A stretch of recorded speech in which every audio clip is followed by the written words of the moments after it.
Assalamualaikum warahmatullahi wabarakatuh. Bismillahirrahmanirrahim. Alhamdulillahirabbil alamin. Allahumma sholli ala sayyidina Muhammad wa ala ali sayyidina Muhammad. Untuk video kali ini, video praktikum mandi wajib atau mandi besar. Nama saya Putri Tarana Sri Narulita Herliani, NIM 12070100051. Hari ini pada hari Sabtu tanggal 6 Agustus 2022 di rumah nenek. Nah, sebelum kita mempraktikkan mengenai mandi wajib, kita bahas dulu atau mengenal dulu sedikit apa itu mandi wajib. Mandi wajib sendiri adalah mandi atau mengguyurkan, menuangkan air ke seluruh bagian tubuh dengan tata cara tertentu untuk menghilangkan hadas-hadas besar. Untuk tata caranya sendiri, kita akan merujuk tata cara mandi besar yang dilakukan oleh Nabi Muhammad SAW ketika janabah. Beliau yang pertama kali mencuci tangannya dulu sebelum mencuci kemaluannya gitu. Lalu jika sudah mencuci tangan lalu mencuci kemaluannya, baik yang depan maupun yang belakang, beliau mencuci kembali tangannya dengan sabun. Tapi setelah mencuci tangan dan bersih, beliau berwudu dengan wudu yang sempurna. Dan ketika sampai pada bagian kaki, diakhirkan gitu. Setelah itu beliau menyela-nyela kulit kepala beliau gitu dengan air, dengan merata gitu di sela-sela kulit kepalanya. Setelah itu menyirami air ke kepalanya sebanyak 3 kali. Nah, ketika bagian kepala sudah tuntas, hal yang selanjutnya yaitu membasuh atau menyirami seluruh tubuh, mulai dari bagian kanan ke tengah, lalu bagian kirinya, atas bawah semua disiram, dibersihkan. Lalu kita sampai pada tahap terakhir yaitu mencuci kaki, di mana beliau atau Rasul ini mencuci kaki pada tempat yang lain. Jadi beliau menggeser sedikit di tempat lain lalu beliau mencuci kakinya tersebut. Adapun sunnah dan wajib dalam hal-hal mandi besar.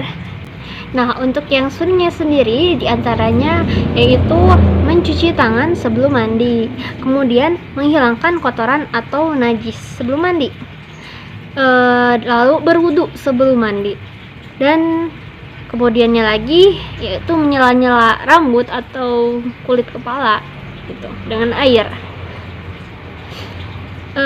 Selanjutnya yaitu sunahnya mendahulukan yang sebelah kanan, kemudian yang sebelah kiri, dan membasuh dengan 3 kali basuhan. Itu merupakan sunahnya. Dan untuk yang wajibnya adalah mengguyurkan atau membasuh seluruh anggota badan kita yang masih menempel pada diri kita. Jadi misalnya jika kita punya kuku nih yang panjang, nah jika dia belum copot atau belum berpisah dari tubuh kita, maka itu wajib dibersihkan, wajib dikenai air ketika mandi besar tersebut. Tapi jika sudah dipotong, maka tidak perlu kita membersihkan potongan kukunya itu. Seperti itu. Jadi semua anggota yang tampak pada tubuh kita yang wajibnya itu. Dan Allah Subhanahu wa Ta'ala sendiri yang memerintahkan untuk mandi besar, seperti yang dikutip dalam firman-Nya Quran surat Al-Maidah ayat 6 yang berbunyi wa in kuntum junuban fattahharu, yang artinya dan seandainya kalian junub maka mandilah. Nah, di sini saya akan mulai mempraktikkan mandi wajib atau mandi besar. yang pertama kali harus kita lakukan adalah membaca niat di dalam hati. Saya akan mencontohkan seperti ini. Nawaitu ghusla ilafil hadasil akbari fardhu lillahi ta'ala. Kemudian kita mengucapkan Bismillahirrahmanirrahim, dan kita lanjut ke tahap selanjutnya, yaitu mencuci tangan seperti ini. Kita cedukan, kemudian kita cuci tangan kita. Nah, jika sudah kita cuci tangan,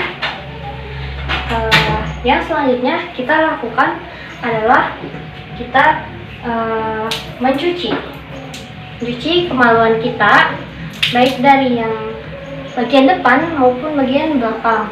Kita cuci sampai bersih. Nah, jika sudah mencuci kemaluan kita, lalu kita mencuci kembali tangan kita, namun dengan menggunakan sabun. Seperti ini sabun. Lalu kita cuci tangannya sampai bersih.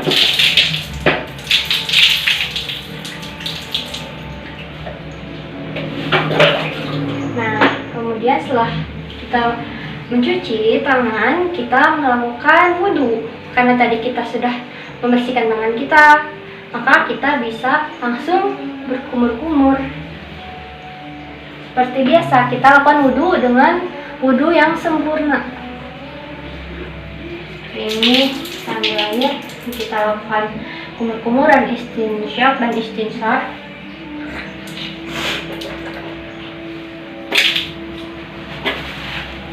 Kemudian kita mencuci wajah.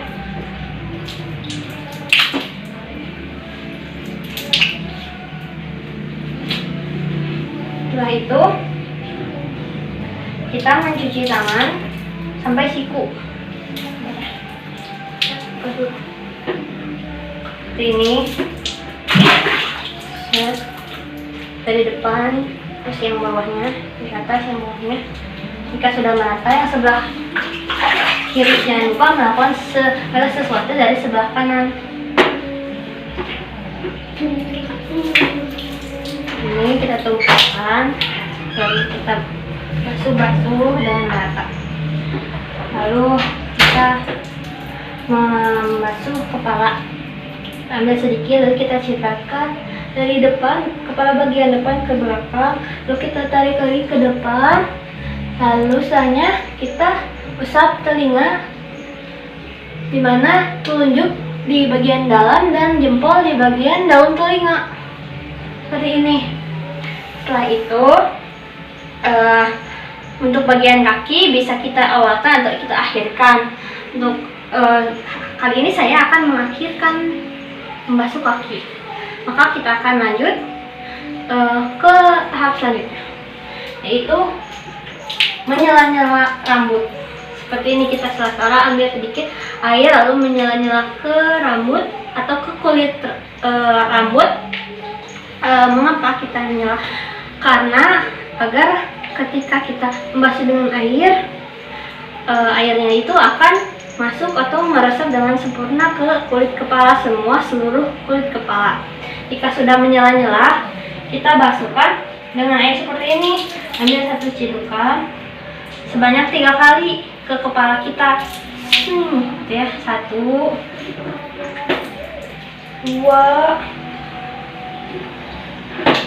3. Nah, jika bagian kepala sudah merata semuanya, hal selanjutnya yang kita lakukan adalah membasuh seluruh badan, mulai dari yang kanan sampai yang kiri seluruhnya.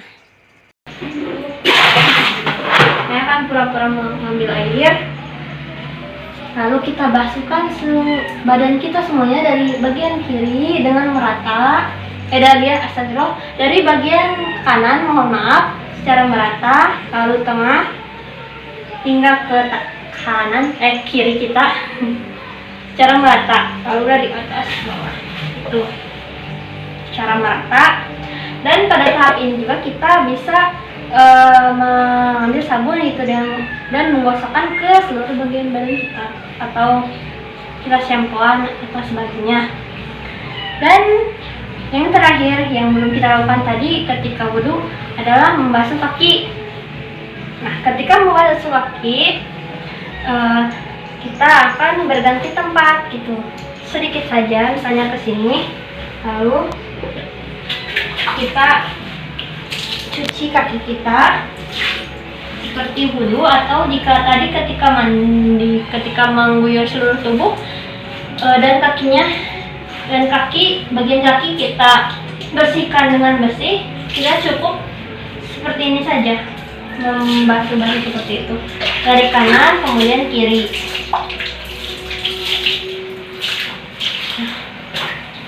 Maka dari itu praktik mandi wajib ini sudah selesai dilakukan. Kita tinggal ambil handuk, mengeringkan semuanya, dan selesai, kita keluar. Sekian dari saya.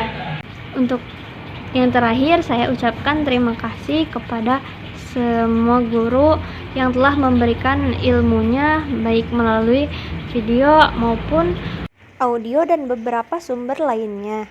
Saya ucapkan syukur alhamdulillahirabbil alamin. Semoga ilmu yang kami dapatkan ini dapat memperbaiki ibadah-ibadah kami, sehingga mempermudah ridha Allah datang kepada kami semua. Dan semoga ini menjadi bukti bahwa kami sedang menuju taat dan ingin dekat kepada Allah Subhanahu wa taala. Akhir kalam, subhanallah wa bihamdika inni asyhadu alla ilaha illa anta astaghfiruka wa atubu ilaik. Wassalamualaikum warahmatullahi wabarakatuh.